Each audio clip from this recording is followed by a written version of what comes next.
Hello guys, welcome back to my YouTube channel. ഇന്ന് ഞങ്ങളൊരു യാത്ര പോവാ. സോ ഞാൻ രാവിലെ തന്നെ എണീറ്റു. Are you guys coming with us? Come on everybody.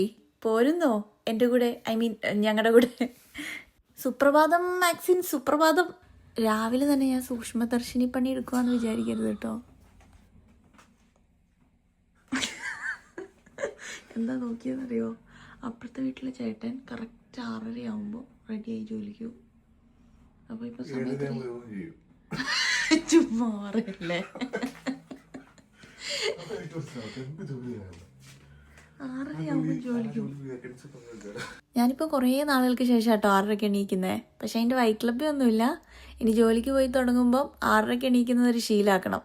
കൊച്ചിനെ മമ്മിയുടെ കയ്യിൽ ഏൽപ്പിച്ചിട്ട് ഞങ്ങൾ യാത്രയ്ക്ക് പോകുമ്പോൾ കഴിക്കാനുള്ള ഫുഡ് റെഡിയാക്കുക കേട്ടോ. ഞാൻ മീൻ വറുത്തതും അച്ചാറും മുട്ട പൊരിച്ചതും ഒക്കെ വെച്ച് ഒരു തട്ടിക്കൂട്ട് ലഞ്ച് അങ്ങ് സെറ്റ് ചെയ്തു. മാക്സിൻ ചട്നി ഉണ്ടാക്കി. ഞങ്ങൾ ഫ്രോസൺ ഉഴുന്നുവട മേടിച്ചിട്ടുണ്ടായിരുന്നു. അപ്പോൾ അതിൻ്റെ കൂടെ കഴിക്കാൻ അവൻ ചട്നി ഉണ്ടാക്കി. So breakfast and lunch set. നമ്മൾ എവിടെയാണ് പോണേന്ന് പറഞ്ഞില്ല അല്ലേ? നമ്മൾ സ്കോട്ട്ലൻഡിൻ്റെ ക്യാപിറ്റലായ എഡിൻബ്രയിലേക്കാണ് പോകുന്നത്. ഞങ്ങളുടെ സെറ്റപ്പ് കണ്ടിട്ട് ഞങ്ങൾ തിന്നാൻ പോകാമെന്ന് വിചാരിക്കരുതേ. ഞങ്ങൾ 2 കാര്യങ്ങൾക്കാണ് പോണത്. ഒന്ന്, എഡിൻബ്രോ മമ്മിയെ ചുറ്റിക്കാണിക്കണം. 2, ഇസുവിൻ്റെ ഇന്ത്യൻ പാസ്പോർട്ടിനും ഇന്ത്യൻ ബർത്ത് സർട്ടിഫിക്കറ്റിനും വേണ്ടി അപ്ലൈ ചെയ്യണം. രാവിലെ 8:30 തന്നെ ഞങ്ങൾ ട്രിപ്പ് സ്റ്റാർട്ട് ചെയ്തു. ഇന്നത്തെ പ്ലേലിസ്റ്റേ മ്യൂസിക് ഡയറക്ടർ സുരേഷ് പീറ്റർ സാറിന്റെ സോങ്സ് ആണ്. ഇന്നലെ മാക്സിൻ സുരേഷ് പീറ്ററിന്റെ ഇന്റർവ്യൂ എവിടുന്നോ കണ്ടു. അവന് പുള്ളി അങ്ങ് ബോധിച്ചു. സോ ഇന്ന് ഫുൾ ഡേ ഈ കാറിന്റെ ഐശ്വര്യം മ്യൂസിക് ഡയറക്ടർ സുരേഷ് പീറ്റർ ആകുന്നു. റെഡിയല്ലേ? എഡിൻബ്രോ പോവാൻ റെഡിയല്ലേ മാക്സിൻ?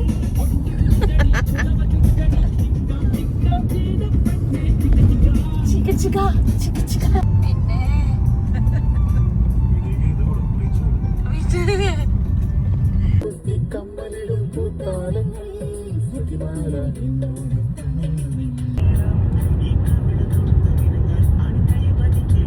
അതാണ് ഡൊമസ്റ്റിക് വയലൻസ്. അതെടുത്ത് ചുമക്കാൻ ആണി കൈ പതിക്കണം. കുറച്ച് ബ്ലഷ് ഇട്ടാൽ മതി. ആണിന്റെ കൈ പതിക്കണ്ട കേട്ടോ.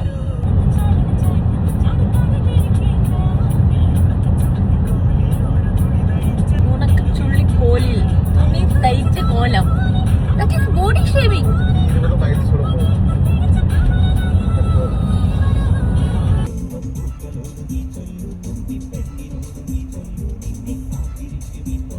വഴിയിൽ ചെറിയ ട്രാഫിക് ബ്ലോക്കൊക്കെ ഉണ്ടായിരുന്നു. പിന്നെ പാട്ടൊക്കെ കേട്ട് അങ്ങോട്ടും ഇങ്ങോട്ടും ചൊരിഞ്ഞൊരു 1 മണിക്കൂർ കഴിഞ്ഞപ്പോൾ ഞങ്ങൾ വണ്ടി ഒന്ന് സൈഡാക്കി ബ്രേക്ക്ഫാസ്റ്റ് കഴിക്കാനായിട്ട്. മമ്മയുടെ ഈസു കൊച്ചിന്ന് നല്ല കൊച്ചായിരുന്നു, കരഞ്ഞൊന്നുമില്ല. അവിടെ കുറച്ച് നേരം റെസ്റ്റ് എടുത്ത് വീണ്ടും ഞങ്ങൾ യാത്ര തുടർന്നു. ഇപ്പോൾ ഓട്ടം സീസൺ ആയതുകൊണ്ട് ചില വഴികളൊക്കെ ഭയങ്കര കളർഫുള്ളാട്ടോ. നമ്മൾ എഡിൻബ്രോയിലേക്ക് പോണ വഴി ചരിത്രവും പ്രകൃതി ഭംഗിയൊക്കെ ചേർന്നിട്ടുള്ള ഒരു അടിപൊളി സ്ഥലമുണ്ട്, ഹോളി ഐലൻഡ്. അങ്ങോട്ടേക്കാണ് ആദ്യം പോണത്. ഹോളി ഐലൻഡ്, വിശുദ്ധ ദ്വീപ്. 1400 വർഷങ്ങൾക്ക് മുമ്പ് സെന്റ് എയ്ഡൻ എന്ന് പറഞ്ഞ ഒരു ഐറിഷ് മിഷണറി വന്നിട്ട് അവിടെ ഒരു ആശ്രമം സ്ഥാപിച്ചു. അതിനുശേഷം അത് ഭയങ്കര ക്രൈസ്തവ പ്രാധാന്യമുള്ള ഒരു സ്ഥലമായി മാറി. പിന്നീട് വൈക്കിങ്സ് ഒക്കെ വന്നിട്ട് ഈ സ്ഥലം അറ്റാക്ക് ചെയ്തിട്ടുണ്ട്. വൈക്കിങ്സ് സീരീസിൽ അത് കാണിക്കുന്നുണ്ട്. പക്ഷെ അവർ ആക്രമിച്ചെങ്കിലും ഇതൊരു തീർത്ഥാടന കേന്ദ്രമായിട്ട് തുടർന്നു പോന്നു. ഭയങ്കര മനോഹരമാണ് ഈ സ്ഥലം കാണാൻ. ഞങ്ങൾ ഇതിനു മുമ്പ് ഒരു തവണ അവിടെ പോയിട്ടുണ്ട്. ഭയങ്കര സൈലന്റ് ആയിട്ടുള്ള സെറ്റപ്പ് സ്ഥലമാണ്. ഒരു രക്ഷയില്ലാത്ത വഴിയാട്ടോ ഈ ഐലൻഡിലേക്ക്. ഈ ഐലൻഡിൻ്റെ പ്രത്യേകത എന്താണെന്ന് വെച്ചാൽ വേലി ഇറക്ക സമയത്ത് മാത്രമേ നമുക്ക് ഈ ഐലൻഡിലേക്ക് റോഡ് വേ പോകാൻ പറ്റുള്ളൂ. ബാക്കി സമയം മുഴുവൻ ഈ ഐലൻഡിലേക്കുള്ള വഴി വെള്ളത്തിനടിയിലായിരിക്കും. സോ ഇവിടത്തേക്ക് ട്രിപ്പ് പ്ലാൻ ചെയ്യുന്നതിന് മുമ്പ് വേലി ഇറക്കത്തിൻ്റെ സമയം നോക്കി വെക്കണം. ഈ ഐലൻഡ് വരുന്നത് ഒരു ഡ്രോൺ പ്രൊഹിബിറ്റഡ് സോണിലാണ്. സോ ഇവിടെ ഡ്രോൺ പറത്തുന്നത് ഇല്ലീഗലാണ്. ചിലപ്പം ഇവിടുത്തെ പ്രൈവറ്റ് ലാൻഡ് ഓണേഴ്സിൻ്റെ പെർമിഷൻ ഉണ്ടെങ്കിൽ ഡ്രോൺ പറത്താൻ പറ്റിയേക്കും. അതിനെക്കുറിച്ച് കൂടുതൽ അറിയത്തില്ല കേട്ടോ.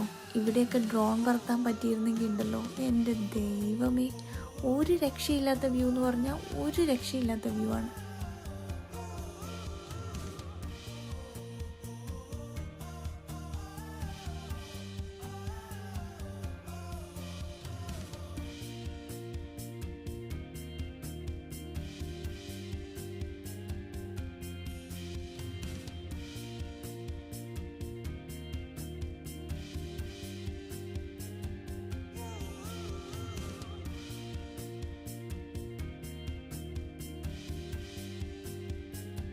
Welcome to Holy Island. ഇവിടെ ഇതൊരു പേ ആൻഡ് ഡിസ്പ്ലേ കാർ പാർക്കാണ്. സോ പേ ചെയ്തതിന് ശേഷം ടിക്കറ്റ് ഇങ്ങനെ കാറിൽ ഡിസ്പ്ലേ ചെയ്ത് വെക്കണം, ഇല്ലെങ്കിൽ ഫൈൻ അടിച്ച് കൈ കിട്ടും.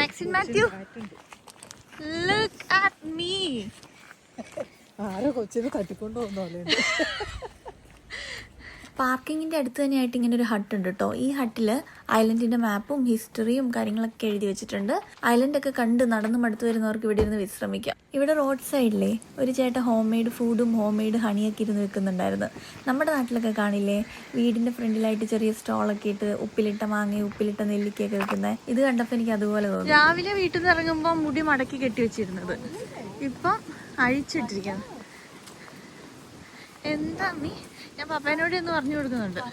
സായിപ്പിനെ കണ്ടപ്പോൾ മുടിയൊക്കെ അയച്ചിട്ടിട്ട് എന്താ വിചാരം എന്നാ. പുന്നപ്പാലത്തേക്ക് പോണില്ലേ ഇനി?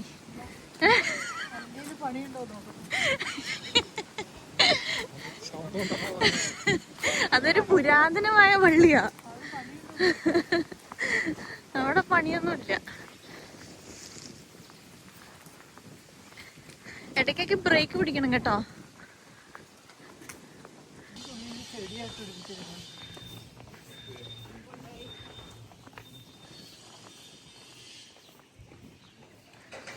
അവിടെ ഒരു വീടിന്റെ ഫ്രണ്ടിലേ ആപ്പിൾ വെച്ചിരിക്കുക. എന്നിട്ട് അതിനകത്ത് എഴുതി വെച്ചിരിക്കുക പ്ലീസ് ഹെൽപ്പ് യുവർ സെൽഫ് എന്ന്. എനിക്കിന്നിപ്പോൾ ഈ സ്ഥലം കാണുമ്പോൾ ആദ്യമായിട്ട് കാണുന്ന പോലെ തോന്നുക. കാരണം ലാസ്റ്റ് ടൈം ഇവിടെ വന്നപ്പം ഈ സ്ഥലത്തിന് ഇങ്ങനൊരു ലുക്കായിരുന്നില്ല. കുറച്ചും കൂടിയും കടൽ കയറിയിട്ടുണ്ടായിരുന്നു, വേറൊരു ലുക്ക്. ഇവിടെ കാണാനുള്ളത് 2 ഹിസ്റ്റോറിക്കൽ സൈറ്റ്സ് ആണ്. ഒന്നൊരു പൊട്ടിപ്പൊളിഞ്ഞ ക്യാസിൽ, മറ്റൊന്നൊരു പൊട്ടിപ്പൊളിഞ്ഞ പ്രയറി. പ്രയറി എന്ന് വെച്ച് കഴിഞ്ഞാൽ ഈ സന്യാസിമാർ പഠിക്കാനും പ്രാർത്ഥിക്കാനൊക്കെ വേണ്ടി ഒത്തുകൂടുന്നൊരു സ്ഥലമാണ്, മൊണാസ്ട്രി ഒക്കെ പോലെ. മമ്മിക്ക് ഉരുളം കല്ല് വേണം, കുറച്ച് കല്ല് പെറുക്കി കൊടുത്തു വിട്ടാലോ? പുന്നപ്പാലത്ത് പപ്പ ഇങ്ങനെ ഗ്ലൻ പിടിച്ചൊക്കെ കാത്തിരിക്കുമ്പോൾ മമ്മി ഇങ്ങനെ കിലുക്കത്തിലെ നന്ദിനിക്കുട്ടീനെ പോലെ പെട്ടിയൊക്കെ പൊട്ടിക്കുമ്പോൾ നിറയെ കല്ല് മണ്ണ്. ഞാനിങ്ങനെ സീനൊക്കെ ഇമാജിൻ ചെയ്ത് ചുമ്മാ ചിരിക്കും. വേണമെങ്കിൽ നിങ്ങളും എൻ്റെ കൂടെ കൂടിക്കോ കേട്ടോ. ചളി ചൊറി, ഇൻ ഷോർട്ട് ച ആൻഡ് ചോ, ഇത് രണ്ടും എൻ്റെ സ്വഭാവത്തിൽ അലിഞ്ഞു ചേർന്ന് പോയി. What to do? പക്ഷെ അടുപ്പുള്ളവരുടെ അടുത്ത് ചാ ആൻഡ് ചോ പുറത്തെടുക്കാറുള്ളൂ കേട്ടോ. Okay back to the island. പിന്നെ ഇവിടെ കാണാനുള്ള അട്രാക്ഷൻ എന്ന് പറയുന്നത് ഇവിടെയുള്ളൊരു സെൻറ്ററാണ്. ഇവിടുത്തെ വൈൽഡ് ലൈഫിനെ കുറിച്ചും ഹിസ്റ്ററിനെ കുറിച്ചും കൾച്ചറിനെ കുറിച്ചും ഒക്കെ എക്സ്പ്ലെയിൻ ചെയ്ത് വെച്ചിട്ടുണ്ട്. നല്ല പീസ്ഫുൾ ആയിട്ടുള്ള അറ്റ്മോസ്ഫിയർ ആട്ടോ ഇവിടെ. മനോഹരമായ വഴികളും ഐലൻഡിൻ്റെ ഭംഗിയൊക്കെ ആസ്വദിച്ച് ഈ വഴിയിലൂടെയൊക്കെ നടക്കാൻ നല്ല രസമാണ്. ടൂറിസ്റ്റിനൊക്കെ താമസിക്കാനായിട്ട് കുഞ്ഞു കുഞ്ഞു കോട്ടേജുകളൊക്കെ ഉണ്ട്. ഇത് ഒരു കോട്ടേജിൻ്റെ ഫ്രണ്ടിൽ ഞാൻ കണ്ട പൂന്തോട്ടാട്ടോ, എന്ത് രസമല്ലേ. ട്രാവലേഴ്സിന് ഫ്രഷ് ആവാനുള്ള ഫെസിലിറ്റിയൊക്കെ ഇവിടെ ഉണ്ട് കേട്ടോ. പിന്നെ റോഡ് സൈഡിൽ ഒരുപാട് ഷോപ്പുകളും ഉണ്ട്. ഞങ്ങൾ ഹോളി ഐലൻഡിൻ്റെ പോസ്റ്റ് ഓഫീസിൽ കയറി അവിടെ നിന്ന് 2 സോനിയറും മേടിച്ച് സ്ഥലം വിട്ടു.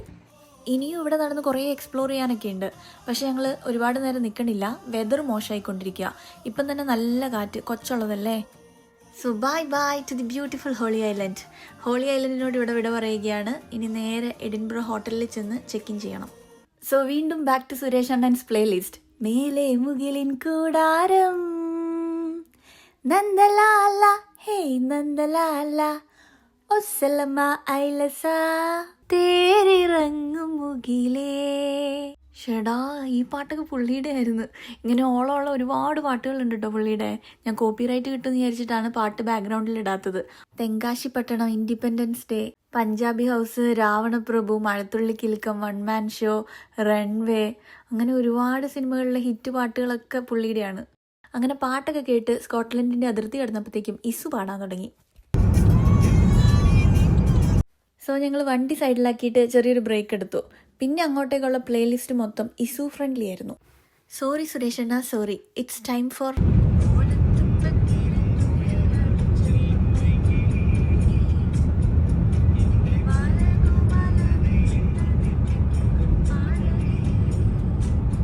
ഈ പാട്ടിൻ്റെ മാജിക് എന്താണെന്ന് ഞങ്ങൾക്ക് ഇതുവരെ പിടികിട്ടിയിട്ടില്ല. പക്ഷെ ഈ പാട്ട് കേട്ടാൽ അവൾ പെട്ടെന്ന് അങ്ങ് ഉറങ്ങും. ആ മേഘങ്ങളുടെ ഇടയിൽ അങ്ങ് ദൂരെ കണ്ടോ മാൻമെയ്ഡ് മേഘം.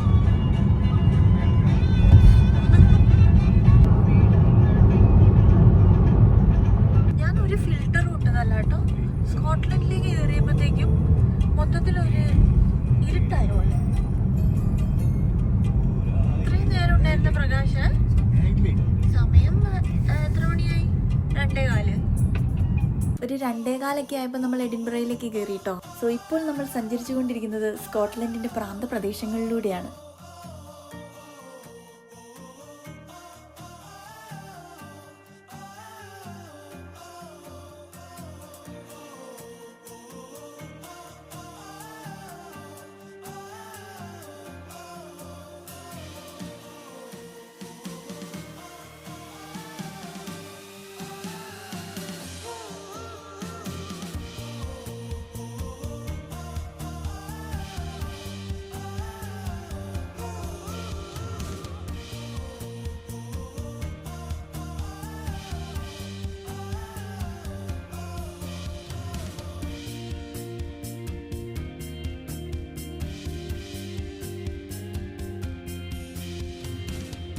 സ്കോട്ട്ലൻഡിൻ്റെ സിറ്റീസിനൊക്കെ വേറെ തന്നെ ഒരു വൈബാ.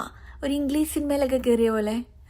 എനിക്ക് തോന്നുന്നു അത് ഇവരുടെ പഴമയൊക്കെ ഇപ്പോഴും ചേർത്ത് പിടിക്കുന്ന ആർക്കിടെക്ചർ കൊണ്ടായിരിക്കാം. ഫൈനലി ഞങ്ങളുടെ ഹോട്ടൽ റൂമിലെത്തി. കുഴപ്പമില്ല, അത്യാവശ്യം സൗകര്യങ്ങളൊക്കെയുള്ള നല്ലൊരു റൂം. ഇന്ന് ഇതാകുന്നു ഞങ്ങളുടെ അഭയസ്ഥാനം. റൂമിലെത്തിയതിന് ശേഷം ഞങ്ങൾ ലഞ്ച് കഴിച്ചു. ജസ്റ്റ് ഒന്ന് ഫ്രഷായി റെസ്റ്റ് എടുത്തു. ഇതാ ഇപ്പം പുറത്തേക്ക് ഇറങ്ങുക. 3 നിലയുള്ള ഹോട്ടലിൽ 3ാമത്തെ നിലയിലായിരുന്നു ഞങ്ങളുടെ റൂം. 316 റൂമുകളുള്ള ഹോട്ടലിലെ 316 നമ്പർ റൂമായിരുന്നു ഞങ്ങളത്. അയ്യോ, ആള് കയറാനുണ്ടേ. തുറക്കുക സീസി. ഇസു ഇപ്പം നല്ല ഉറക്കത്തിലാണ്. സോ ജസ്റ്റ് ടൗൺ ഒന്ന് ചുറ്റി കണ്ടിട്ട് തിരിച്ചു വരണം. ഇതാണ് പ്ലാൻ. ഈ നേരെ ഫ്രണ്ടിൽ കാണുന്നത് കേട്ടോ എഡിൻബ്രോ കാസിൽ. 4 മണിക്ക് ശേഷം കാസിൽ ക്ലോസ്ഡ് ആണ്. This is castle from a different angle. ഇതാണ് the very famous Victoria street. ഇതൊരു മസ്റ്റ് വിസിറ്റ് ഡെസ്റ്റിനേഷൻ ആണ്, especially for Harry Potter fans. കാരണം JK റോളിംഗ് ഹാരി പോട്ടറിലെ ഡയഗണലെ ഈ സ്ട്രീറ്റ് മനസ്സിൽ കണ്ട് എഴുതിയിരിക്കുന്നത്. ഈ സ്ട്രീറ്റിൻ്റെ പ്രത്യേകത എന്താണെന്ന് വെച്ചാൽ കളർഫുൾ ആയിട്ടുള്ള ഈ ബിൽഡിങ്ങുകളാണ്. ഇവിടെ കുറേ കഫേസും റെസ്റ്റോറൻറ്റ്സും ഉള്ളതുകൊണ്ട് ഈ സ്ട്രീറ്റ് എപ്പോഴും ക്രൗഡഡ് ആയിരിക്കും. അല്ലെങ്കിൽ അതിരാവിലെ വരണം. ഇപ്പോൾ ഈവനിങ് ആയതുകൊണ്ട് കുറച്ച് തിരക്ക് കുറവുണ്ട്, എന്നാലും ആൾക്കാരൊക്കെ ഉണ്ട്. ജൂലൈ ഓഗസ്റ്റ് മാസങ്ങളിൽ ഈ നഗരത്തിൽ ലോകത്തിലെ തന്നെ ഏറ്റവും വലിയ ആർട്ട് ഫെസ്റ്റിവൽ നടക്കാറുണ്ട്. എഡിൻബ്ര ഫെസ്റ്റിവൽ ഫ്രിഞ്ച്. ഡാൻസ്, പാട്ട്, നാടകം, എക്സിബിഷൻ, അങ്ങനെ. ഇവിടുത്തെ ന്യൂ ഇയർ സെലിബ്രേഷനെ കുറിച്ച് ഞാൻ കേട്ടിട്ടുണ്ട്. ഭയങ്കര ആഘോഷമാണ്. ന്യൂ ഇയർ ഈവിന് ഇവർ പറയുന്ന ഒരു സ്കോട്ട് വേർഡ് ഹോപ്പ് മണി എന്നാണ്. ഞങ്ങൾ സ്ട്രീറ്റിലൂടെ ഒരുപാട് തെണ്ടിത്തിരിഞ്ഞ് 1-2 കടയിലൊക്കെ കയറി സോവനിയറൊക്കെ മേടിച്ചു കേട്ടോ. ഈ വഴി കുറച്ച് സീനാട്ടോ. സൂക്ഷിച്ച് നടന്നില്ലെങ്കിൽ മുന്നും കുത്തി വീഴും. Show, what A beauty. ഈ കാണുന്നതാണ് ന്യൂ കോളേജ്. പേര് പോലെയല്ല, it's A very old college. Theology, Christianity ഒക്കെ പഠിപ്പിക്കുന്ന ഒരു സെൻറ്ററാണിത്. ഇവിടുത്തെ പ്രത്യേകത എന്താണെന്ന് വെച്ചാൽ ഈ നടുമുറ്റമാണ്. ഇത് ചെറുതായിട്ട് ചിണുങ്ങാനൊക്കെ തുടങ്ങിയിട്ടുണ്ട്. സോ ഇവിടെ കുറച്ച് നേരം ഇരുന്നിട്ട് ഇനി ബാക്കി കറങ്ങാം. കൊള്ളാമല്ലേ ഇതിൻ്റെ കൺസ്ട്രക്ഷൻ. ജി ബൂം ബാ ലൈറ്റ്സ് വരട്ടെ. ഷേ, എന്നെക്കൊണ്ട് എനിക്ക് തന്നെ വയ്യ. ഇവിടെ ഒരു അപ്പച്ചൻ കുറേ നേരമായി കയ്യും പൊക്കി നിൽക്കുന്നു. ആരാണ് ആ ബാബോ? John Knox. ആരാന്നാർക്കറിയാം. ഇസു ചെറുതായിട്ട് അടഞ്ഞു തുടങ്ങി. അവൾ കറങ്ങി മടുത്ത് കാണും. സോ ഇനി യാത്രയില്ല. ഞങ്ങൾ തിരിച്ച് ഹോട്ടൽ റൂമിലേക്ക് പോവാണ്. ആ ദൂരെ കാണുന്നില്ലേ, അതാണ് സ്കോട്ട് മോണുമെൻറ്റ്. ഈ കാണുന്ന വേൾഡ് ഓഫ് ഇല്യൂഷനിൽ കയറണം എന്നുണ്ടായിരുന്നു, പക്ഷേ ഇനി അതിന് നിൽക്കുന്നില്ല.